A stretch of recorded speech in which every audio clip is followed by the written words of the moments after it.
یعنی یہ بجائے آپ کو کوئی ثواب دلانے کے الٹا جو ہے آپ پر گرفت ہو جائے گی۔ ایسی کوئی چیز صحابہ سے ثابت نہیں ہے، اور ہمارا دین وہی ہے، ما انا علیہ واصحابی، رسول نے فرمایا جس چیز پر میرا عمل ہے اور میرے صحابہ کا ہے، دین تو اصل میں وہی ہے۔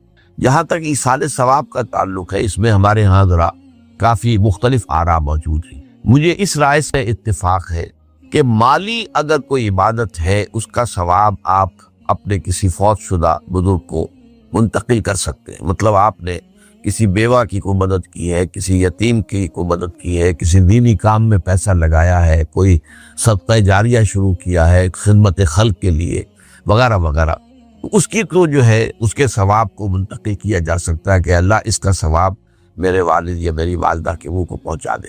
جسمانی نہیں، آپ نماز پڑھ کے کہیں اس کا ثواب، یا روزہ رکھ کر کہیں کہ اس کا ثواب، یا یہ کہ آپ قرآن پڑھ کر کہیں یہ آپ ہی کو ثواب ہوگا، آپ خود پڑھیں گے آپ کو ثواب ہوگا۔ البتہ ایسے تمام افعال کے بعد جب آپ اللہ سے دعا کریں گے، یہ نہیں کہیں گے کہ میرے اس فعل کا ثواب منتقل کر دے، اے اللہ میرے والدین کی مغفرت فرما، تو یہ کوئی نیک کام کرنے کے بعد جو ہے اس دعا کی تاثیر جو ہے وہ بڑھ جاتی ہے۔ بس اس پہلو میں انڈائریکٹلی اس کا ایک تعلق بن جائے گا، ورنہ یہ کہ وہ اس طریقے سے بچوں کو بلانا اور پڑھانا اور یہ جو ہے سوئم میں کرنا اور قرآن خوانی کی محفلیں، یہ سب بدعات ہیں، اور یہ در حقیقت دین میں اضافے ہیں، اور ان کی کوئی حقیقت نہیں ہے۔ دیکھیے، انسانی زندگی کے یہ 3 دور ہیں: حیات دنیاوی جو ہماری پیدائش سے شروع ہو کر اور ہماری موت پر ختم ہو جائے، پھر حیات برزخی موت سے لے کر قیامت کے دن تک، اور پھر حیات اخروی ہے قیامت میں ریزریکشن کے بعد سے وہ زندگی جو ہے جو جنت یا دوزخ کی ہے۔ اس میں ان دونوں زندگیوں کے بارے میں تفصیل سے کوئی بات کرنا بالکل غلط ہے، اور اس سے فتنے پیدا ہوتے ہیں۔ ظاہر بات ہے کہ جسم تو قبر میں رہتا ہے، اس میں تو کوئی شک ہی نہیں۔ روح کہاں جاتی ہے؟ کیا وہ بھی قبر ہی میں رہتی ہے یا کہیں اور چلی جاتی ہے؟ قرآن مجید میں سجین اور اعلیٰ علیین کا ذکر موجود ہے، لیکن یہ تمام چیزیں متشابہات میں سے ہیں۔ یہ تمام چیزیں قرآن مجید میں سورہ آل عمران کے شروع میں بیان کیا گیا ہے کہ ہم نے یہ کتاب اتاری ہے، اس میں کچھ آیات محکمات ہیں، کچھ متشابہات ہیں۔ وہ متشابہات کا ایگزیکٹ مفہوم جاننا اس وقت ہمارے لیے ممکن نہیں ہے۔ یہ تو جب اس عالم میں ہم پہنچیں گے تو معلوم ہوگا کہ ہاں یہ بات تھی کہ جو قرآن مجید میں اس طور سے کہی گئی تھی۔ لیکن یہ کہ اس وقت جو ہے جتنا کچھ ہمیں حدیث صحیح میں مل جائے یا قرآن میں مل جائے، اس عالم برزخ میں بھی یہ تو ہوتا ہے کہ جو نیک لوگ ہیں انہیں کچھ نہ کچھ جو ہے اثرات اچھے ان پر پڑتے رہتے ہیں، ان کی ارواح پر کہہ لیجیے، اور کچھ جو برے ہیں ان کے اوپر جو آخری انجام ہونا ہے اس کی کوئی ریفلیکشن ہوتی رہتی ہے، جس کو حدیث میں کہا گیا ہے کہ ہر قبر جو ہے وہ یا تو جنت کے باغیچوں میں سے ایک باغیچہ ہے یا دوزخ کے گڑھوں میں سے ایک گڑھا ہے، یا کہیں کہہ دیا جاتا ہے کہ کھڑکی کھول دی جاتی ہے اس میں، یا جنت کی طرف سے ٹھنڈی ہوائیں آئیں، خوشبوئیں آئیں، اور یا دوزخ کی طرف سے کہ آگ کی لپٹ آئے۔ دوزخ میں داخل ہوں گے قیامت کے بعد ہی، اور جنت میں داخل ہوں گے قیامت کے بعد ہی، لیکن اس کے کچھ آثار پڑنے شروع ہو جاتے ہیں، وہ جس کو انگریزی میں آپ کہتے ہیں coming events cast their shadows before, بعد میں آنے والے واقعات جو ہیں ان کے کچھ سائے جو ہے پہلے سے آنے شروع ہو جاتے ہیں۔ تو اسی طرح سمجھیے کہ جو کچھ آخرت میں کسی انسان کے ساتھ ہونا ہے اس کا ایک عکس جو ہے وہ عالم برزخ میں شروع ہو جاتا ہے۔ اسی لیے قرآن مجید میں یہ بھی آیا ہے کہ یہ جو آل فرعون تھے یہ صبح و شام جہنم پر پیش کیے جاتے ہیں، اور قیامت کے دن پہ کہہ دیا جائے گا ادخلوا آل فرعون النار، ان کو داخل کر دو آگ کے اندر۔ یہ اس حد تک، باقی یہ ہے کہ تفصیل میں جانا۔ ہاں ایک رائے ہے، یہ شاہ ولی اللہ دہلوی رحمۃ اللہ علیہ کی، اگر ان کی رائے نہ ہوتی تو میں اسے بیان بھی نہ کرتا، لیکن یہ کہ وہ ایک بہت بڑے محدث اور بہت مفکر اور دین کے فلسفے سے بہت بڑے واقف انسان تھے۔ انہوں نے کہا کہ جو اولیاء اللہ ہوتے ہیں، اللہ کے نیک بندے، اللہ کے بندے، ان کے انتقال کے بعد ان کی روحوں کو بھی اللہ فرشتوں کے طبقہ اسفل میں شامل کر دیتا ہے۔ یہ فرشتے ہیں نا اس وقت بھی موجود ہیں، ابھی شاید اگلے جمعے میں وہ حدیث جو ہے اس کا بیان آئے گا کہ جب بھی کسی گھر میں، اللہ کے گھر میں کچھ لوگ اس لیے جمع ہو کہ اللہ کی کتاب پڑھیں اور سمجھیں اور سمجھائیں، تو ان کے اوپر فرشتے گھیرا ان کا ڈال لیتے ہیں، اور ان پر اللہ کی طرف سے سکینت نازل ہوتی ہے اور رحمت نازل ہوتی ہے، اور اللہ ان کا ذکر کرتا ہے فرشتوں کے پاس، دیکھو میرے بندے، تم کہتے تھے یہ فساد مچائے گا، دیکھو یہ بھی تو ہے نا جو میرے کلام کو پڑھنے کے لیے میرے گھر میں جمع ہے۔ تو فرشتے ہیں موجود، ہم میں سے ہر ایک کے ساتھ 2 فرشتے موجود ہیں. تو یہ فرشتہ اسفل ہے، سب سے نیچے، جو دنیا کے کاروبار کو چلانے میں اللہ تعالیٰ کے سول سرونٹس ہیں. پھر اس سے اوپر کے فرشتے ہیں، اس سے اور اوپر کے فرشتے، پہ مقربین ہیں جو اللہ تعالیٰ کے قریب ترین فرشتے ہیں. لیکن یہ کہ ملائکہ کے طبقہ اسفل میں شامل کر لیتے ہیں تاکہ جو کام اللہ تعالیٰ ملائکہ سے لیتا ہے وہ ان سے بھی لینے شروع کر دیتا ہے. لیکن ہمیں یہ اجازت نہیں ہے کہ ہم فرشتوں کو پکار کر کہیں کہ اے فرشتے ہے جبریل ہے میکائیل یا فلاں ہے منکر جو دیا میرے جو ہے کرامن کاتبین میرا یہ کام کر دو. نہیں، یہ شرک ہو جائے گا. اسی طرح ہو سکتا ہے کہ انبیاء کی ارواح جو ہے وہ بھی اللہ تعالیٰ نے شامل کی ہوئی اس لشکر کے اندر وہ کام کر رہے ہوں اور وہ اللہ تعالیٰ کے حکم سے مختلف معاملات بھی ایگزیکیوٹ کرتے ہوں، لیکن ہم کسی کو پکار نہیں سکتے. اب یہ نوٹ کر لیجئے، ہدایت و ضلالت اس دنیا میں جو مختلف حالتیں انسان پر طاری ہوتی ہیں، یا نعمتوں کی بارش ہو رہی ہے، یا تنگی ہے، فقر ہے، احتیاج، دنیاوی حیثیت ہے، وجاہت ہے، یا دنیا میں گمنامی ہے، کسنوی پرست کے میا کیستی، کوئی آپ کا حال ہی نہیں پوچھ رہا کہ تم ہو کون، تمہارے منہ میں کتنے دانت تھے، یا یہ کہ دنیا میں اقتدار کی کسی مسند پر انسان بیٹھا ہے، یا یہ کہ کوئی اس کے ہاتھ میں اختیار نہیں.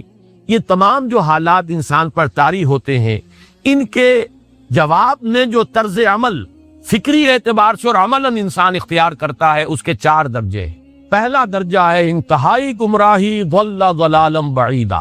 وہ کیا ہے؟ اگر عزت ہوئی، نعمتیں ملی، فلاں دیوی یا دیوتا کی نگاہ کرم ہے، اس کی کرپا سے یہ ہو گیا. اور اگر کوئی تکلیف آ گئی، مصیبت آ گئی، معلوم ہوتا ہے کہ فلاں دیوی یا دیوتا ہم سے ناراض ہو گیا، یہ کالی دیوی کی طرف سے کوئی مصیبت آ گئی ہے، یا یہ کہ یہ لکشمی دیوی کی نگاہ کرم ہے کہ ہمیں دولت مل گئی ہے. یہ تو ہے شرک. شرک ہونے کے اعتبار سے یہ ہے ضل ضلالا بعیدا، انتہائی پستی. اس پستی سے اوپر آئیں گے تو توحید کی پہلی منزل ہے. عزت دی اللہ نے دی، اگر کوئی تنگی آ گئی، فقر، تکلیف، کوئی ذلت، رسوائی، یہ بھی اللہ کی طرف سے. ایک اعتبار سے تو انسان ہدایت پر آ گیا. بڑی گہرائی تھی اس گندگی کی اور اس خباثت کی جو شرک جس کا نام ہے، اس سے انسان نکل آیا، نجاست سے. توحید تو ہے لیکن ابھی اس میں اس کی گمراہی کا ایک ایلیمنٹ شامل ہے. اور یہ گمراہی سے جب تک آگے نہیں آئے گا، اوپر نہیں ابھرے گا، اس کا طرز عمل کیا ہوگا کہ ذرا کچھ مل گیا، عزت مل گئی، پھولے نہیں سما رہے. مدد مانگنی ہو تو صرف اللہ. یہ دین کی روح کا ایک بہت اہم مسئلہ ہے، بہت اہم روح ہے دین. میں نے اسی لیے آج سورہ فاتحہ کی تلاوت کی شروع میں اس مسئلے کی اہمیت جو ہے اس کا آپ کو اندازہ ہو جائے. سورہ فاتحہ جو ہماری نماز کا جزو لازم ہے. حدیث نبوی ہے لا صلاۃ لمن لم یقرأ بفاتحۃ کتاب. سورہ فاتحہ کے بغیر کوئی نماز نہیں. رکعت میں ہم پڑھتے ہیں، یا یہ دوسری بات ہے فقہ حنفی کے مطابق امام پڑھتا ہے اگر جہری انداز میں تو کوئی پوری جماعت کو طرف سے آئے گی، لیکن اس پہ اتفاق ہے سورہ فاتحہ ہی اصل نماز. اسی لیے ایک حدیث میں جو مسلم شریف میں آئی ہے حضرت ابو ہریرہ سے، سورہ فاتحہ کا تجزیہ کیا گیا ہے تضابیط کا، اور وہ حدیث قدسی قسمت الصلاۃ بینی و بین عبدی نصفین. اللہ فرماتا ہے میں نے نماز کو اپنے اور اپنے بندے کے درمیان برابر برابر تقسیم کر. بندہ کہتا اب اس کے بعد ساری تفصیل سورہ فاتحہ. صلاۃ کا قسمت الصلاۃ بینی و بین عبدی نصفین، تو ہم تو صلاۃ میں سورہ فاتحہ بھی ہے، پھر اس کے بعد بہت قرآن مجید کی آیتیں پڑھتے ہیں، کہ رکوع بھی ہے، پھر سجود بھی ہے، قیام بھی ہے، اور قاعدہ بھی ہے. صلاۃ کو منہ کا بن، لیکن یہ کہ اصل صلاۃ سورہ فاتحہ. چنانچہ اس حدیث میں تجزیہ کیا گیا ہے. جب بندہ کہتا ہے، میرا بندہ یہ کہتا ہے الحمدللہ رب العالمین، تو میں یہ کہتا ہوں اللہ تعالیٰ یہ فرماتا ہے ہمیں تنیا میرے بندے نے میری اب تعریف کی سنا. جب بندہ کہتا ہے الرحمن الرحیم، میں کہتا ہوں اللہ کہتا ہے اسنا علیہ میرے بندے نے میری سنا. اور جب بندہ کہتا ہے مالک یوم الدین، تو اللہ فرماتا مجدنی عبدی میرے بندے نے میری بھرولی بیان. یہ سارا میں نے اس لیے آپ کو حوالہ دیا. آج میں سورہ فاتحہ کا درس نہیں دے رہا ہوں، پوری بات نہیں سنا رہا. کیا اصل نماز سورہ فاتحہ. اب سورہ فاتحہ میں 7 آیتیں ہیں اور عجیب ترتیب ہے. 3 آیتوں پر ایک جملہ بنتا ہے الحمدللہ رب العالمین الرحمن الرحیم مالک یوم الدین. آیتیں 3 جملہ 1. پھر 3 آیتوں پر ایک جملہ ہے آخر میں اہدنا الصراط المستقیم صراط الذین انعمت علیہم غیر المغضوب علیہم ولا الضالین. آیتیں 3 جملہ 1. درمیانی آیت ہے 4 نمبر کی ایاک نعبد و ایاک نستعین. یہ ہے در حقیقت مرکزی ہو گئی 3 ادھر 3 ادھر. پھر وہ 3 ایک جملہ، آخری 3 ایک جملہ، اور یہ ایک آیت میں 2 جملے، ایاک نعبد بھی مکمل جملہ ہے، وہ ایاک نستعین بھی مکمل، اور یہیں پر سورہ فاتحہ کی وہ تقسیم ہوتی ہے آدھی، 3.5 آیتیں ادھر ہیں، الحمدللہ رب العالمین الرحمن الرحیم مالک یوم الدین ایاک نعبد۔ اب واو آ گیا، یہ واو ایسے ہے جیسے کہ آپ ترازو کو پکڑتے ہیں مٹھ اس کی۔ اب 3.5 آیتیں ہیں، وَإِيَّاكَ نَسْتَعِينُ اهْدِنَا الصِّرَاطَ الْمُسْتَقِيمَ صِرَاطَ الَّذِينَ أَنْعَمْتَ عَلَيْهِمْ غَيْرِ الْمَغْضُوبِ عَلَيْهِمْ وَلَا الضَّالِّينَ۔ یہ جو مرکزی آیت ہے اس میں 2 باتیں ہیں، ایاک نعبد، ایک تو ہم اقرار کرتے ہیں کہ اللہ ہم صرف تیری ہی بندگی کرتے ہیں اور کرتے رہیں گے، یہ حال اور ماضی، حال اور مستقبل دونوں کو محیط ہے، اور دوسرا وَإِيَّاكَ نَسْتَعِينُ، اور صرف تجھ ہی سے مدد مانگتے ہیں اور مانگتے رہیں گے۔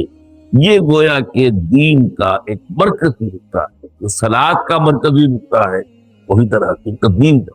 اب ہم اس پر غور کر چکے ہیں، 40 نبوی کی حدیث نمبر 3 جو ہے وہ اس پر ہے، ایاک نعبد، اس میں گفتگو ہو چکی ہے تفصیل سے، یہ عبادت کا تصور کیا جس کے لیے انسان کو پیدا کیا گیا، وما خلقت الجن والانس الا لیعبدون، اور تمام رسولوں کی دعوت کا مرکزی نقطہ اعبدوا اللہ ما لکم من الہ غیرہ، زندگی آمد برائے بندگی، زندگی بے بندگی شرمندگی، اور اس میں جو کنفیوژن ہم نے پیدا کر دیا ہے کہ عبادت کو عبادات کے مترادف قرار دے دیا، نماز روزہ حج یہ عبادات ہیں، وہ عبادت جس کے لیے ہمیں پیدا کیا گیا ہے وہ یہ چیزیں نہیں ہیں، وہ ہے پوری زندگی میں ہمہ تن ہمہ وقت ہمہ جہت اللہ کی، ہر وقت نماز تو نہیں پڑھی جاتی، ہر روز روزہ تو نہیں رکھا جاتا، یہ جو کہا کہ میں نے صرف تمہیں پیدا ہی اس لیے کیا کہ میری عبادت کرو، تو عبادت سے مراد یہ چیزیں نہیں ہوتی، یہ در حقیقت اس عبادت کے لیے سپورٹ، جیسے 4 ستون ہیں ان پر چھت ہے، چھت کو سپورٹ دینے کے لیے ستون ہے،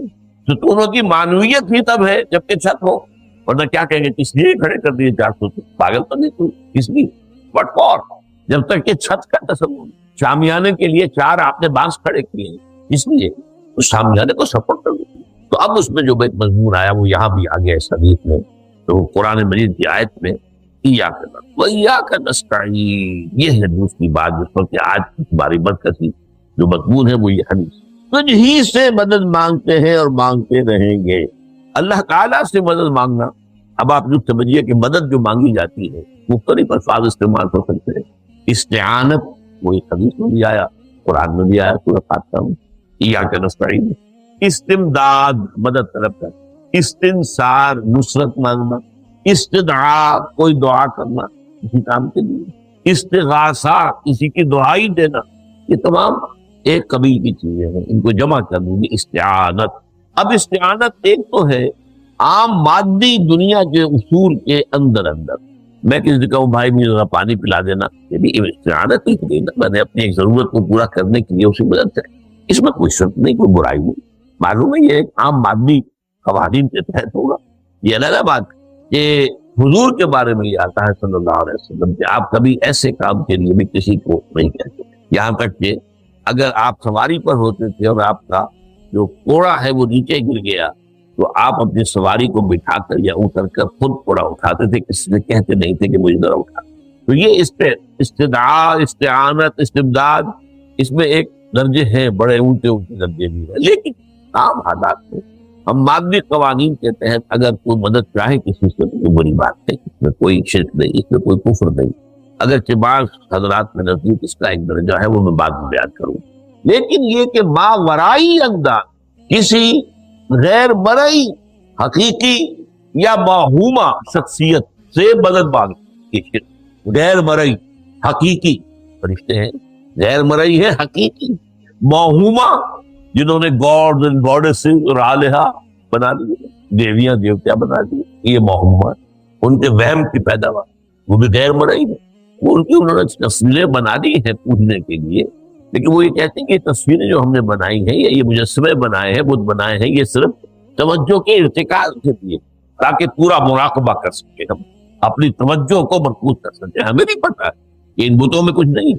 ایک عام ہندو ہے بیچارہ، عام جاہل دیہاتی، وہ تو یہی سمجھتا ہوگا کہ اسی میں اس بت ہی کے اندر ہے، لیکن جو پڑھے لکھے ہندو ہیں، جو تعلیم یافتہ لوگ ہیں، ڈاکٹر رادھا کرشنن بہت بڑا فلسفی تھا جو آپ کو معلوم ہے بھارت کا صدر رہا، بہت بڑا فلسفی، اس کی ایک کتاب ہے انڈین فلسفی، اتنی موٹی موٹی 2 چیزیں ہیں اور بڑی باریک ٹائپ، اس میں اس نے کہا کہ ہم بتوں میں کچھ نہیں سمجھتے، یہ تو صرف کنسنٹریشن، توجہ کو مرکوز کرنے کے لیے ہم نے ان کو بنا لیا ہے تاکہ ان کے ساتھ ایک ذہنی اور روحانی رشتہ قائم کرنے کے لیے اپنی توجہات کو مرکوز کریں۔ بہرحال یہ میں نے بتایا، ایک ہے غیر مرئی حقیقی، ایک ہے غیر مرئی موہومہ۔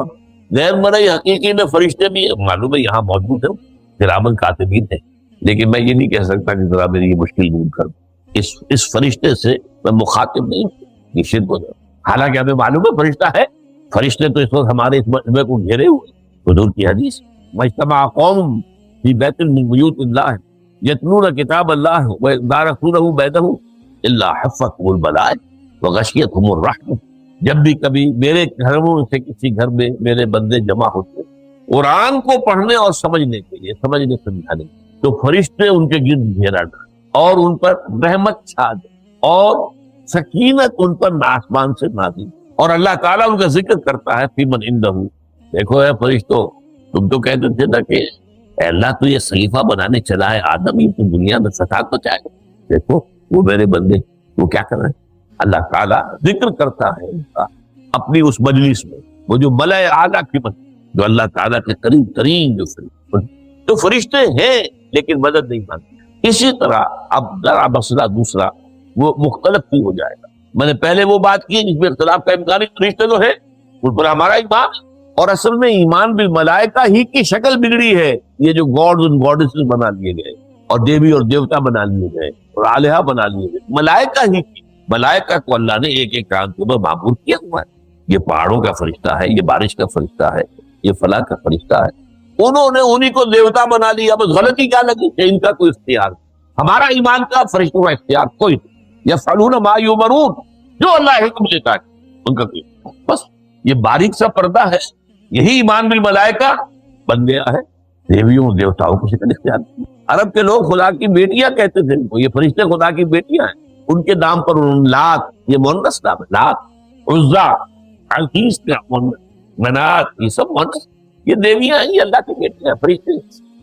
تو میں نے کہا کہ پہلے میں نے بات کی ہے وہ غیر مرئی جو یقینی ہیں، متفق علیہ ہیں، فرشتے ہیں۔ ایک ہے مختلف فی، وہ یہ ہے کہ اولیاء اللہ کی ارواح بھی، ان کو بھی یہ، اگر یہ قول امام الہند شاہ ولی اللہ دہلوی کا نہ ہوتا تو میں کبھی اس کو تسلیم نہ کرتا۔ ان کا قول کہ اللہ تعالیٰ اپنے جو بڑے محبوب بندے ہوتے ہیں ان کے انتقال کے بعد ان کی ارواح کو بھی فرشتوں کے جو درجہ اسفل ہے، سب سے نچلے درجے کے جو فرشتے ہیں ان میں شامل کرتے ہیں، اور اللہ کے احکام کی جیسے تنفیذ وہ فرشتے کرتے ہیں وہ بھی۔ اب یہ مختلف فی مسئلہ ہو گیا، سب کے نزدیک نہیں ہے، لیکن یہ کہ بعض کے نزدیک شاہ ولی اللہ کہہ رہے ہیں تو اس کو تو ہم اٹھا کر ردی کی ٹوکری میں تو نہیں پھینک سکتے، لیکن ان کو بھی نہیں پکارا، وہ ہے، وہ بھی اللہ کی سول سروس کے اندر ہو گئے، سول سروس ہے نا، ان کے کارڈر ہیں۔ پٹواری سے آپ چلیں گے تو ریونیو کا محکمہ جو ہے، پٹواری پر گردابر اور گردابر سے گردابر، قانون گو اور اس سے اوپر اور نائب تحصیلدار، یہ چلے گا۔ تو فرشتوں کے بھی گریڈ ہے، طبقہ اسفل، طبقہ اعلیٰ۔ تو اگر اللہ تعالیٰ اپنے نیک بندوں کی ارواح کو بھی اس میں شامل کر دے، ہمیں کیا اعتراض ہے؟ اور اس کو ماننے سے کوئی شرک لازم نہیں آئے گا۔ ہاں انہیں پکسیے تو شرک لازم آئے گا، بات سمجھ باریک پر۔